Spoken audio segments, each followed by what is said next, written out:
That is fabulous. I think of hospice and palliative care like a bridge between life and death. So just like in human medicine, animal hospice and palliative care really is about shifting your focus from curing to comfort care. Mhm. And when we say the term animal hospice and palliative care, it's really a philosophy of care, how we approach caring for pets in the advanced stages of progressive, life-limiting illnesses or disabilities.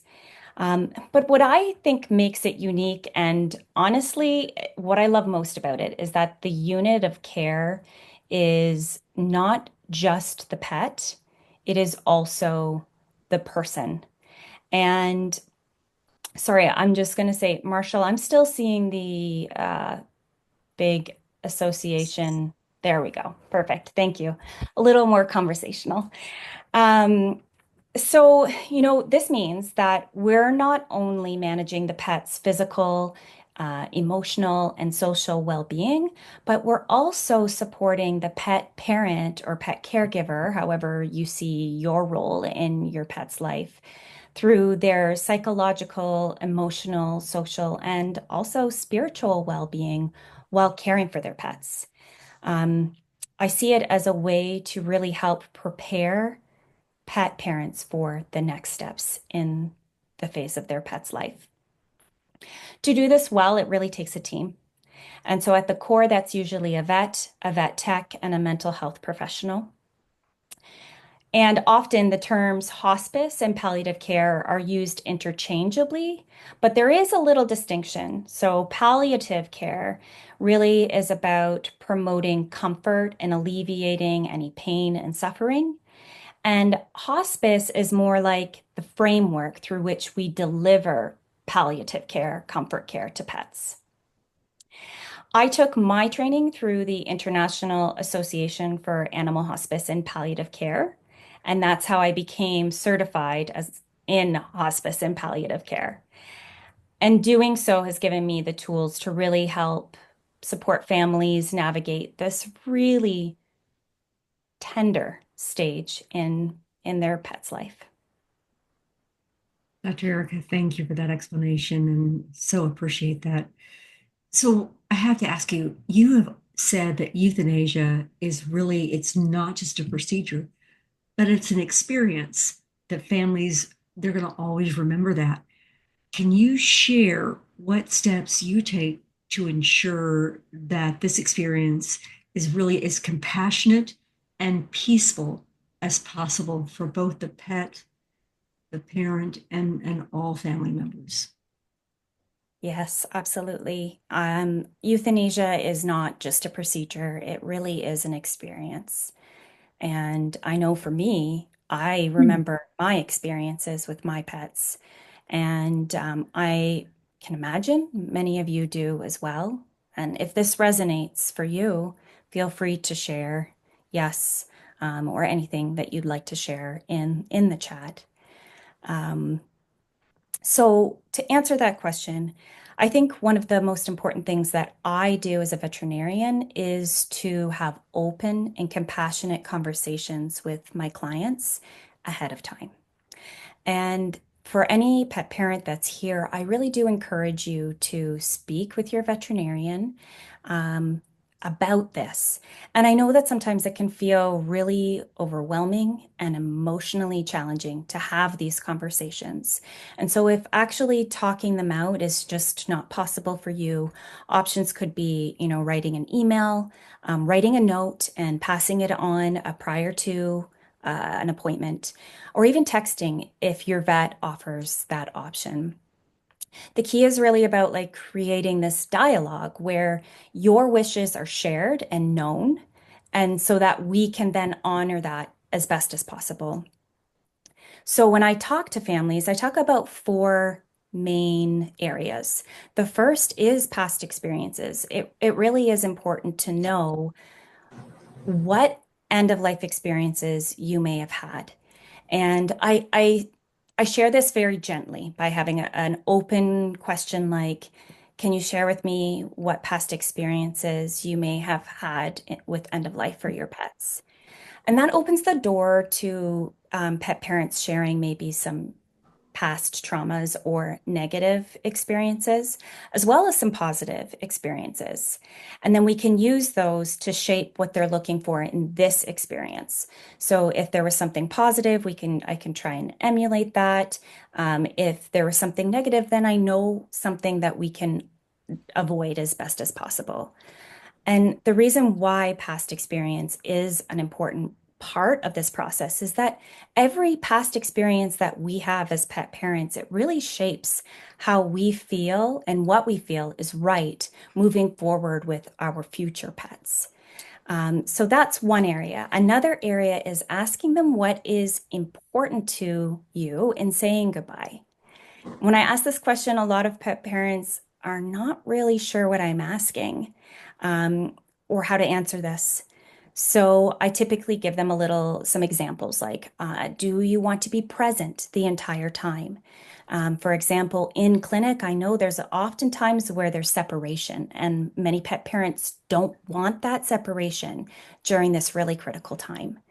Um, do you want your pet on your lap? Do you want to be holding them the whole time? And I'll take a step back actually and say that asking them about if they want to be present, I think deserves the respect to say you have permission to be present throughout and also okay to step away at any point if you need to.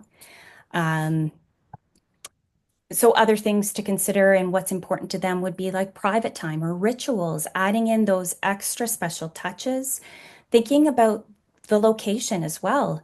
If your pet is most comfortable or their favorite spot is outside or maybe at the cottage, then let's plan for that.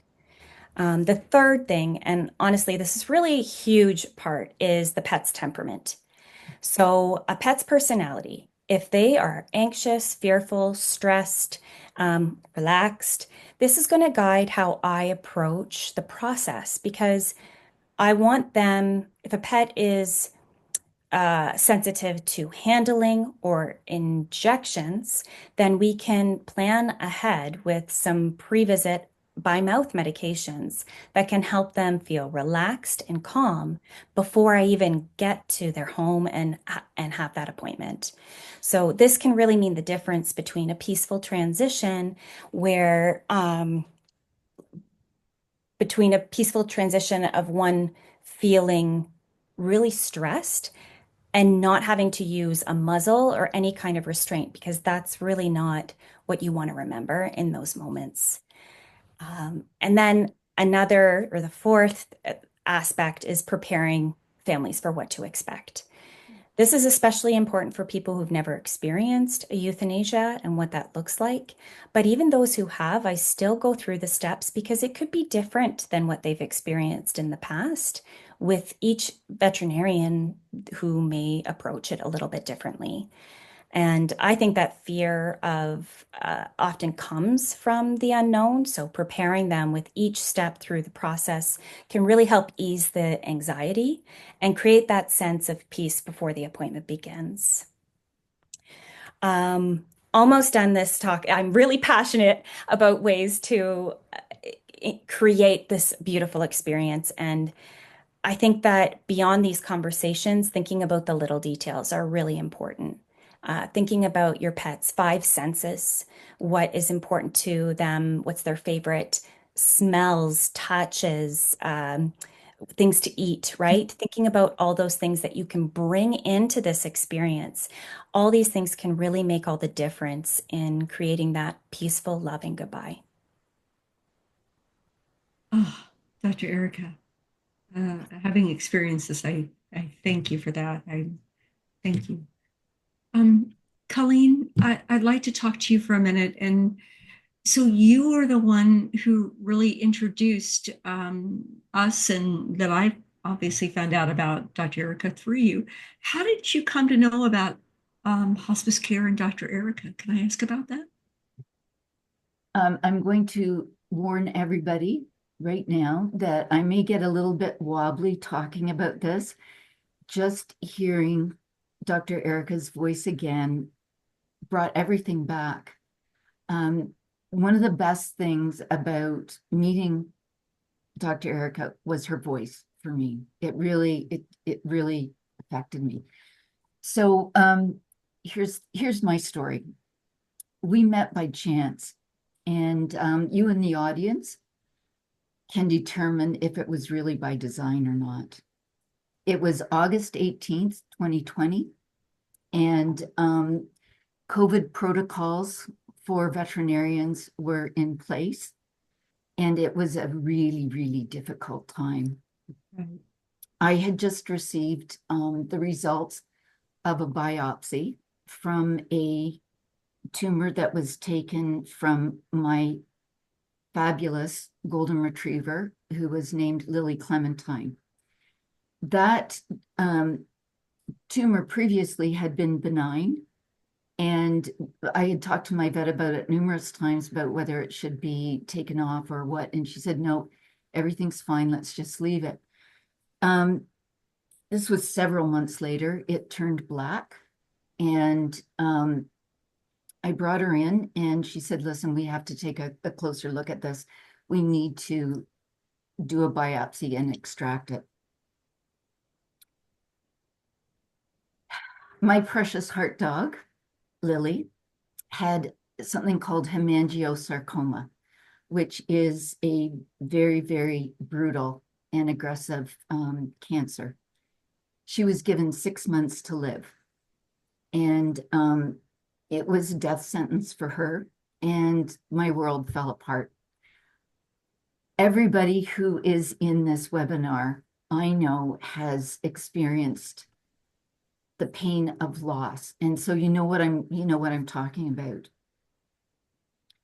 The day that I got that news, I got a call from a Dr. Erica Dickie, who was a hospice and palliative care veterinarian.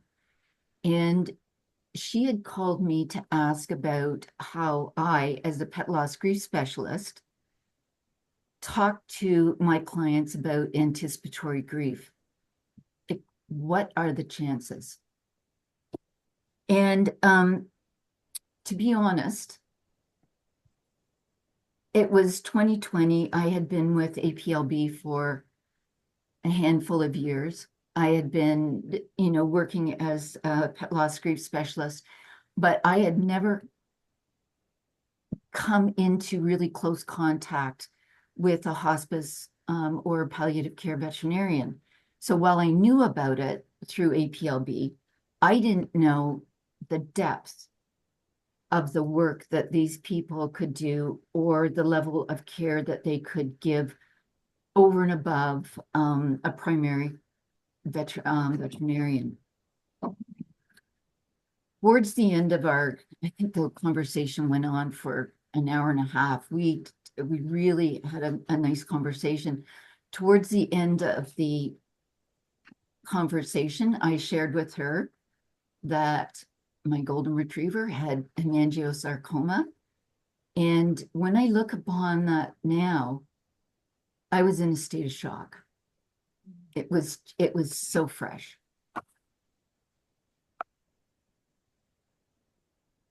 Colleen, we can feel your heart right now, and I'm just reaching out and giving you a hug. So you know about anticipatory grief, and you know it can be overwhelming for pet parents. And it clouds their ability to think on their feet correctly, whatever you want to call it. So like you, how can hospice veterinarians and grief specialists help families feel more prepared and really, as Dr. Erica said, make them feel empowered during this deeply, deeply emotional time? I'm going to answer that by continuing a description of how our next few weeks unfolded. The same day that Dr. Erica and I spoke, about 2 hours later, I looked in my inbox and she had sent me an email that was just beautiful. And in it contained information about a supplement that could help Lily. Now, keep in mind that we hadn't discussed me working with her or anything. She took this upon herself to send me that information, and I was blown away. Within a couple of days, once I got my head back together, I contacted her and I said, and I asked her if she would help me navigate the next, what I thought were going to be 6 months with Lily. My anticipatory grief path had started. My emotions were overwhelming. I couldn't sleep. I couldn't eat. I could barely talk to people. And I wasn't present with Lily because I was so overwhelmed. Mm-hmm. Friends and family were really concerned because they all knew the special bond that we shared. We were just the best companions. Everyone, and I mean everyone, loved that dog. She had 2 TPLO surgeries, and for those of you who don't know that term, they are ACL operations. Not one, she had 2. And the veterinarians and their staff didn't want to release her to me. They wanted to keep her. I was out on a walk in the conservation area and somebody offered me $500 for her while we were walking. Like, she just had that type of spirit. But the best thing about it was that when I was working with Pet Loss Grief clients, she was always in the room and she was always leaning against their leg. And when they would cry, she would just nuzzle with him. She was amazing. So over the next few weeks, I bounced back and forth between the different stages of grief that people who actually euthanize their animals feel. I felt the prolonged shock. I was in a stage of disbelief. I was, excuse me, everybody, but I was pissed. I was so mad that she was sick. I felt guilt, overwhelming guilt, because maybe I should have, insisted that the veterinarian take out the cyst earlier. You don't know. So I went through all of those stages and depression. And what I knew, but I didn't realize because I was in the throes of it, I was going through anticipatory grief. Right. And everything that I knew as a seasoned pet loss grief specialist and that I had learned through APLB, boom, went out the window. Mm-hmm. Nobody gets a pass, not even the people who know about this intimately. And that was really hard. I can't stress this enough. What was empowering for me, and this is what saved me, Dr. Erica, with her calm voice and her end of life plan, gave me an immediate sense of calm and of being prepared to face this battle head on. It was immediate, and I felt like I finally had some control over a situation for which I had really little control. That's the beauty and the power of working with a hospice and palliative care vet. Her plan for Lily and me was meticulously planned out, right down to the knowing the signs of acute distress and when to give Lily morphine if I needed to. If I knew that death was imminent, I had a syringe to give her morphine so that I could get her to the vet on time. I went from being terrified and feeling out of control to being fairly calm, focused, and I mean laser focused on executing our plan. But best of all, the feeling of not being fully present with Lily, I was there. I was there for her. And that to me was worth its weight in gold. Colleen, Oh, don't. thank, thank you. Thank you. I think during your conversation, some words really stuck out to me, and that was the plan, the control, and the collaborative relationship that you had with Dr. Erica. So, Dr. Erica, I want to ask you now, through everything that you've done and you've written about and what you stand for and who you are, you stress the importance of building a cooperative relationship with a veterinarian during that end of life care. When you look at that, how can hospice veterinarians and grief specialists help families feel, similar to Colleen, feel empowered and prepared during this this emotional time? Well, feeling prepared or finding a collaborative vet relationship, I think, is where I'm going to go with my thoughts here. Because I think that there are some lucky pet parents who have a long-standing relationship with their primary care veterinarian. And when their pet reaches that end of life stage, they're able to kind of transition into a type of hospice and palliative care that a primary care veterinarian can provide seamlessly. Mhm. But I also recognize that that's definitely not everyone's experience, that there's lots of people who may not have a consistent vet within the vet clinic. They may kind of see a bunch of different vets, Mhm. or maybe they only seek veterinary care when their pet is ill and they don't really have a relationship at all. Yeah. So I would say if you have an established vet, that I would start there in asking questions. That's what we're here for, right? We're definitely a better resource than Google, guys. But Um, isn't he a doctor, Dr. oh, Google? right, That's what I yeah. heard. Um, but one of the biggest challenges that pet parents have is that they don't know what questions to ask or when to ask them.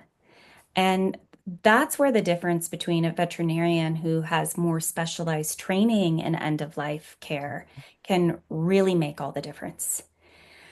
So, how do you go about finding one? Um, First, I would say the reason why we can make that difference is that hospice veterinarians aren't just here to provide medical care. We're really here to guide and support families through this process. So we ask you the right questions to help you make those informed decisions. And it truly is a partnership because you're the expert. As pet parents, you're the expert on your pet's personality, their daily routines, any factors that are going on in your household, that are going on in your own personal life that influence the ability to care for your pet. And us as hospice veterinarians, we're the medical experts with that knowledge. And we also have the tools to support and empower you as their caregiver. So if you're looking for a hospice veterinarian to walk this path with you, here are a couple things to consider. The first would be, well, what are your biggest concerns and how can this vet address them? What are your goals of care? And what are your wishes for your pet's end of life experience? Is it euthanasia in the clinic, euthanasia at home, or maybe a hospice supported or assisted natural death? These are all important things to consider for yourself as you try and find a vet that can support you in those big questions. But finding the right vet is really a personal decision.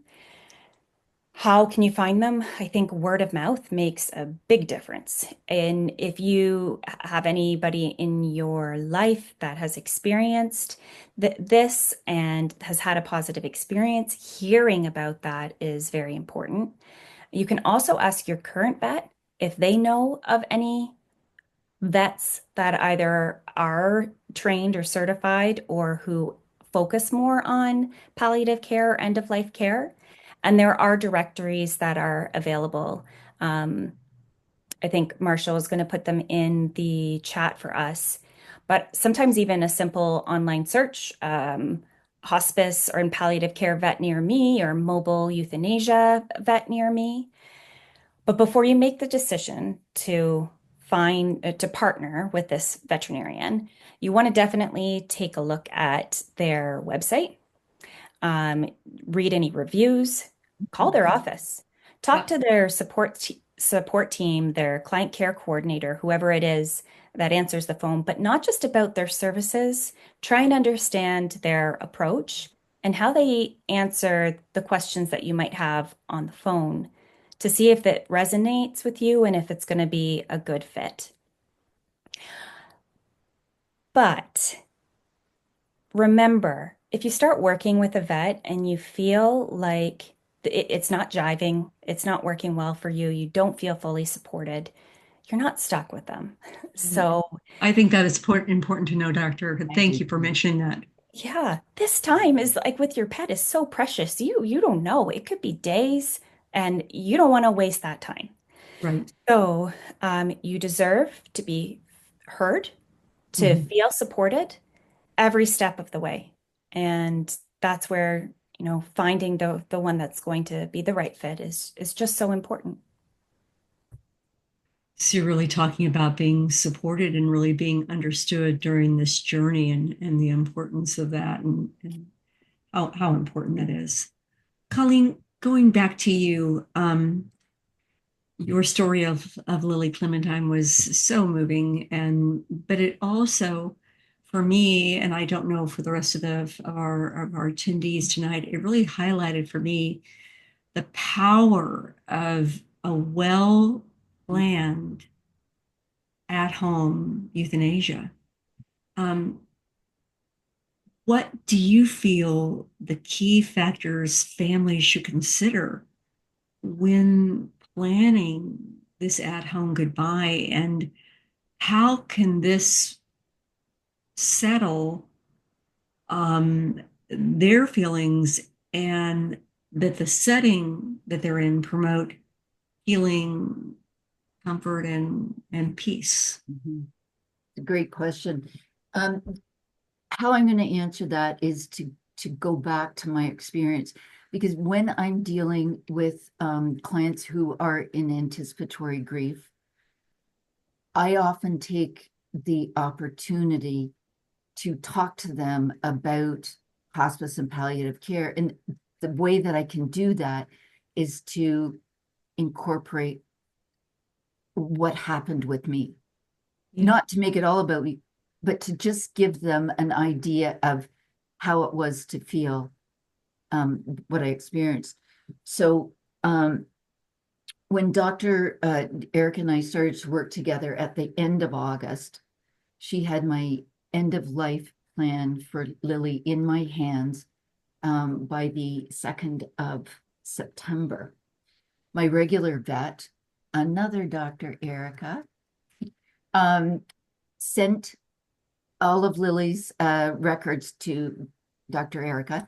And it was really important to me to know that my primary vet and their whole veterinary team were fully supportive and on board with this. I have a really good relationship with them, and they were like, go for it. We're really happy for you to do that. This was important to me, as I said. So I received Lily's end of life plan at the beginning of September, and we began to work through it together. Dr. Erica, me, and Lily. Lily's cancer was so aggressive that by the 10th of September, Dr. Erica and I had to make the appointment for her euthanasia within the next 5 days. It was really close. And so I took her home. I was visiting Dr. Erica, and I wanted her to meet Lily beforehand. And it was a Friday. And that Sunday, she started to go into distress. She died in my arms, and that 6-month estimate of having time with her went to less than 4 weeks. So when I look back on that time, and now with what I've experienced with my own clients and with my work at APLB, I've learned that this pre-death period really closely aligns with post-death period. And I can bear witness and incorporate how working with Dr. Erica prepared us for the best possible transition for Lily at home. So when I think about what factors pet parents should think about, I think about things like your animal companion's comfort. Where are they most comfortable? And a lot of times it's in their own home. And for Lily, it was around her sister cat, Shady, who was present. And I was really lucky because the vet tech from my main veterinarian, she was there and came and assisted Dr. Erica. So what that relates to then is the factor that you as a pet parent have control over those final moments, and what you envision for the best possible ending, you should go for it. We had candles burning. We had our favorite music playing, Van Morrison, you know, Queen of the Slipstream, and the sun, it was a beautiful fall day. There was so much love and light in the room. Dr. Erica said about it not being a procedure, it was an experience. Yeah. It was the best send-off you could ever imagine. So while this may not be possible for everybody sitting with us tonight, or, you know, everybody having an at-home euthanasia, know that it's a possibility.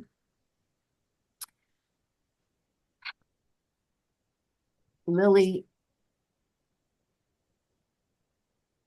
left, and what I knew, I had gratitude and I had peace of mind knowing that I was able to give her the best possible last gift, and that is the good death, which is euthanasia. That's the literal meaning of it. So just want to wrap this up by saying that I really feel that her euthanasia at home with Dr. Erica contributed to my feeling very confident that she left this earthly plane in the best possible way. And it allowed me a really peaceful transition myself for moving on my grief journey, which I still had to work through. Thank you, Colleen. This has just been such a beautiful and moving, emotional, and really, but educational as well. I really want to thank you for sharing. To our attendees, we've got about 5 to 7 minutes left in this Q&A session with Dr. Erica and Colleen. Now, I want to encourage you, if you do have questions, we'll have about 10 minutes for you for Q&A before our wrap up, because we want to make sure, you know, we are timely with you and we respect that we are on time. I want to go back to you, Dr. Erica. We're talking about really raising awareness Because a lot of people, I think at the start of it, a lot of people said, gosh, was I familiar with hospice and palliative care? Many pet parents are not aware of this. I know me personally for Moose, I was not aware of this for their pets.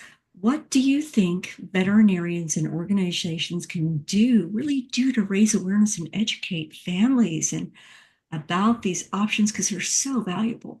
Go ahead. That is a really great question. I struggle with that myself, even. I think that many of us in this field are that we're still working hard to figure that out.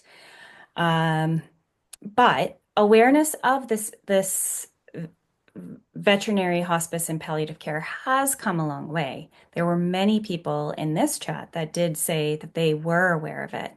But honestly, still, I get so many people who tell me that they had no idea that home euthanasia was an Right, option, um, a- and nor hospice and palliative care. Uh, right. so at the professional level, I would say organizations like the IAHPC, the International Association for Animal Hospice and Palliative Care, it's a mouthful. We're actively working to integrate animal hospice and palliative care into the vet school curriculum, um, Mhm, and to establish it as a board certified program. But this shift is going to take time, mhm. like a lot of time. There are many continuing education opportunities, whether that be conferences or webinars for and that are dedicated to end of life care. But I'd also say that this is going to attract veterinarians who are already passionate about this area of practice. Mhm. So I think the biggest opportunity is bringing in more uh, general practice veterinarians into this conversation because, many primary care vets do provide excellent care throughout a pet's life. Right, Um, but they could face challenges in having these in-depth conversations, whether it's just lack of time, I think is probably the biggest challenge in a busy practice. These right. conversations take time. Mhm.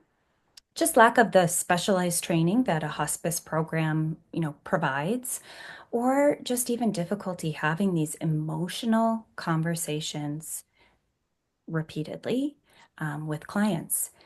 So I think the timely referral to a hospice vet can really help. Um, Whether it's a certified hospice and palliative care vet or even a certified peaceful euthanasia veterinarian through the CADA program can really make that difference. The key is really shifting that perspective for veterinarians to see hospice vets as an extension of their care rather than a competitor. Correct. Absolutely. Like, yes, we're not boarded as a specialty yet, but Right. just like general practitioners would refer to a cardiologist or an ophthalmologist, right? We've got to think about it that way that um, referring is that big umbrella of care. And these relationships are can be challenging to build, and it takes time and it takes trust because general practitioners are not going to want to just refer to a vet that they don't necessarily know or trust, to continue on that same level of care that they would like the standard of care that they would give to their pet. So that's why we as hospice vets, I think, just kind of like need to continue reaching out and fostering those connections with general practice vets. But on a broader level, I think raising awareness also means normalizing conversations surrounding end of life care for pets. And this is where organizations like the Association for Pet Loss and Bereavement come into play. Hosting webinars like this is a big thing, but also like regular daily conversations amongst people, pet lovers. The more Mm, people who talk about it openly, as difficult as it is, the more opportunities that we have to normalize the pet loss grief that is experienced and help it to be less disenfranchised type of a grief. And also an opportunity to slip in a little bit of education surrounding hospice care and their options.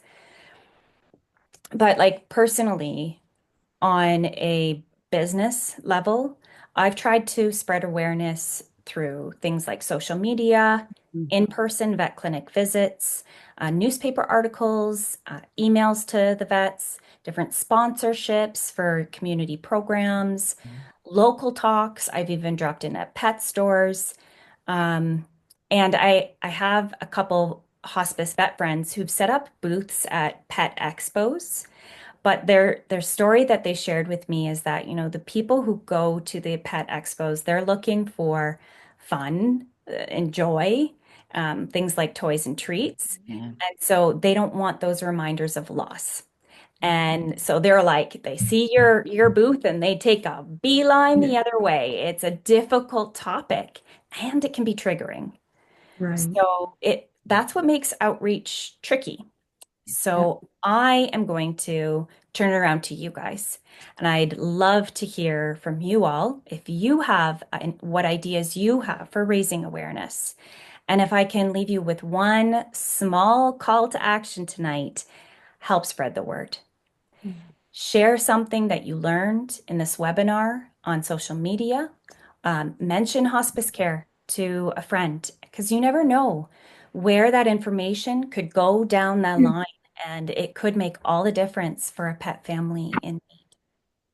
Oh, thank you, Dr. Erica. Thank you for sharing that. That's so important. Um, I think we're going to roll on into to Q&A. Colleen, I know we want to talk about, training grief specialist, and I think we'll get to that in our next webinar because we do want to have time because we're at about a 10-minute mark for Q&A. I'm going to now turn it over to Marshall Neely, who's going to moderate the Q&A for us, and then I'll meet you back on the other side. Okay, can you hear me? We We can. can. Thank you. Wonderful. Okay, so our first question is from Jody Crotty. She asks, would you recommend pet parents to have an advanced care directive for their pets? Yes, definitely. So, advanced care directive, end of life plan, whatever you want to call that. Yes, I do think that it is important. Some things to consider in there, kind of the big four that I look at in an end of life plan. I kind of have four sections, and then I have two columns, your ideal plan, and then your more emergent plan, so that you have a plan A and a plan B. And things to consider in this kind of advanced care directive would be location and where you want to say goodbye, who, the actual pre-planning steps. So, for example, um, who is, if your pet is anxious, like I mentioned earlier, do we need to give some medications in advance? Especially if you need to travel. Is your pet really stressed with travel? Then getting those medications and having that prescription filled and ready to go in case you need to make that emergency trip to the vet clinic or use them before the vet can come to your home. Very important. What about paperwork? And consent forms and invoicing. Do you want to plan those details? Like, would it be better to do it ahead of time or afterwards? Um, what else would you want to talk about? You would want to know what to expect during the procedure. At this point in our lives and where we're at, there should be at minimum two steps to the process. Every pet deserves to be blissfully sedated before they get that final injection. And so, if you ask about the procedure that your vet is going to give and they do not share that, you ask for it because that is your pet's right and your right to ask for that. Another thing in this plan would be the euthanasia itself. Do you want to be present? What family members do you want to be there? Are there other pets that you may want to be there? And then another consideration in this end of life plan would be your aftercare. How do you want your pet's body handled afterwards? What is important during that time frame, and any kind of memorialization as well. So those are things that I would put into an end of life plan.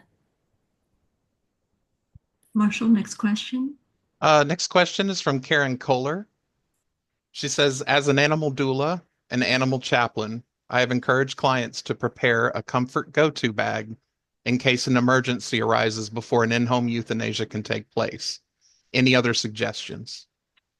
That is exactly what I suggest too. So I say I make this plan. I have them, my clients print this plan off, do the homework, fill it out, and then create your to-go bag so that in the event of an emergency, and it's not going to be at the home where you have everything that you need there with you, you have all the comforts, all the things that you want ready to go that are important in creating the experience that you want for your pet. So some things to consider. Children, very important. If children can't be present for one reason or another, bringing an item of theirs can be very helpful, something that has their scent. And then you can share with your child afterwards that, you know, Fluffy, for better lack of a pet's name, was with your stuffed elephant. You know, your stuffed elephant was right beside Fluffy, and they knew that you were there and that you loved them and care for them. Um, Other things, again, favorite treats, all, thinking about those five senses, the things that I mentioned before.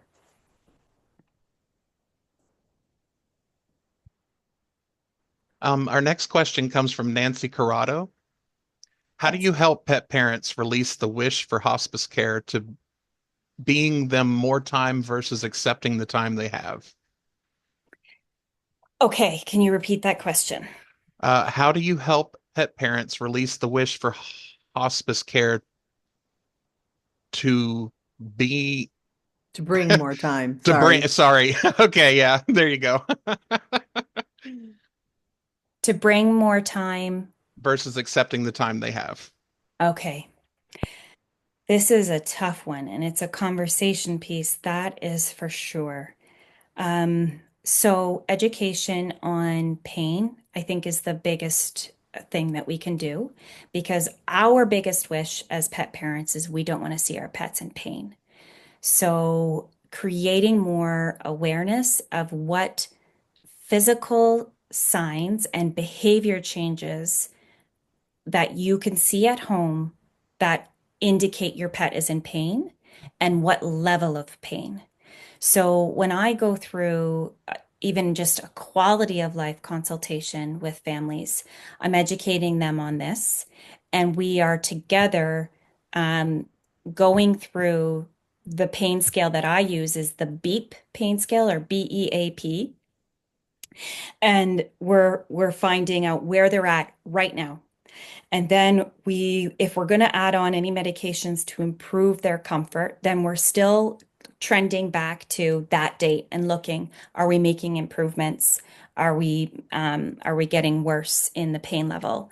And before we even get down the road, at that time of the consult, I then ask, this is so hard, but we're going to talk about this right now. If you look at this pain scale, I'm just going to grab it. If you look at this pain scale, can you tell me what is the maximum level of pain that you could ever bear witness in for your pet? And so I love this scale because it's visual and it's also educational in here. And usually it falls around this kind of 5, 6, or maybe 7, 8 out of 10 category. And so we use this as a big stopping point. So when families are starting to see things shift in this decline of quality of life and in pain, we'll come back to the scale and do another evaluation. And if we've gotten down into that area, um, then it's another conversation piece to say, we talked about this, that, and it's so hard, right? Because those changes sometimes can be very slowly progressive. And so you get used to all those changes along the way. And once you get to that 5, 6, or 7, 8, whatever you thought was your like stopping point, it now is no longer your stopping point because you just want to hold on to them longer. So it's really tough, but it's a conversation piece of give and take, supporting, validating what their experience is, helping them feel heard about why it is they want more time, and then bringing in some education and kind of circling back to their pet's experience. Can you list the name of that measure? Because I think it's really interesting. Yes, it's the BEAP pain scale, and I can pop in a link to That'd be get great. that. That'd be great. We have time for about one more question. I know you all had, I'm not sure, I can't really see all these, but we're going to be having contact information. I'm sure we're able to reach out directly to Dr. Erica or Colleen. But Marshall, I think we've got time for one more question before we wrap it up for the night or our The meeting. next question we had was from Dana Clark. She says, hospice can be hard. Can you please provide a realistic picture of this natural death experience? Okay, Yeah. one second. I'm just getting that link. There we go. This is a way to get the pain scale. Okay. Yes. So it's a shutting down of the body. And there is a really great book, Soar My Butterfly, by Gail Pope, who runs a hospice. Um, she's not a veterinarian, but she helps a lot of pets in a hospice setting in their final moments, and it's all natural death. And so she has written some beautiful literature surrounding all the body systems and what it looks like as they shut down. Um, I think it's hard for us as people to, because we use food as like nurturing, and but when pets are dying, they don't need food anymore. They don't need water anymore. So it is just basically a process where they're they're no longer engaged with their environment anymore. So things that are happening, they are not responding to. They become very slow, lying down, not getting up. They'll soil themselves as they release because they don't have the energy anymore to do that. And then slowly you won't see any releasing because they're not taking in anything. You'll see secretions come out, like their eyes, for example, eye discharge, and breathing changes often happen. And I think that's the hardest for pet parents to witness because we're not 100% sure, is this pain or is it not? And so I always go to the point of, well, let's just treat for pain and manage pain so that the experience can be more comfortable. And that's where I look at natural death option as being a hospice assisted natural death, where the pet is on pain medications. Of course, at some point, those pain medications they're not going to take by mouth because nothing is going in the mouth anymore. So then it's a step in, do we need to add in injectables or not? In terms of how long that process takes, it can be weeks, um, but it can be days. And each experience is different. So it's really hard to kind of get into specifics. I hope that answers the questions that you guys have had. Were there any other questions, Marshall? I know it's 8 now. Nancy did have I think a really good follow-up question. She said, can you say more about the pet's limited awareness? Pet parents often ask, did they know I was with them?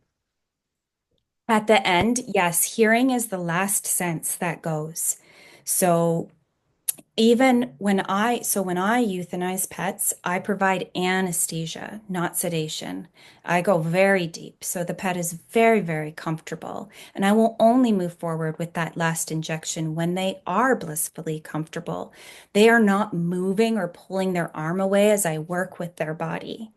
And I always share with pet owners or pet parents at this time that while they may not be able to feel our physical touch because that is sensation is gone, hearing is still here. So you are welcome to talk to them.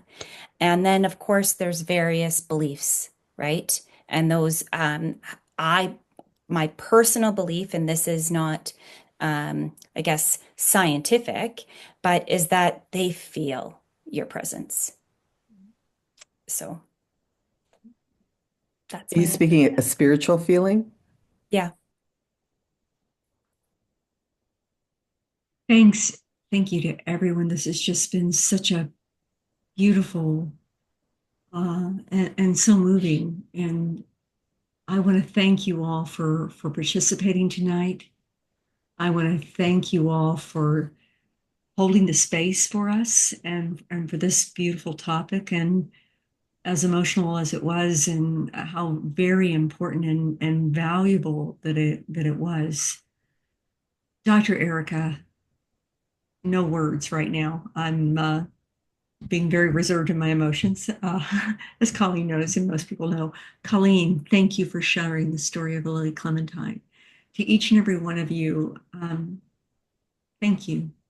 I thank you. Marshall, you're a lifesaver. We couldn't have done this without you.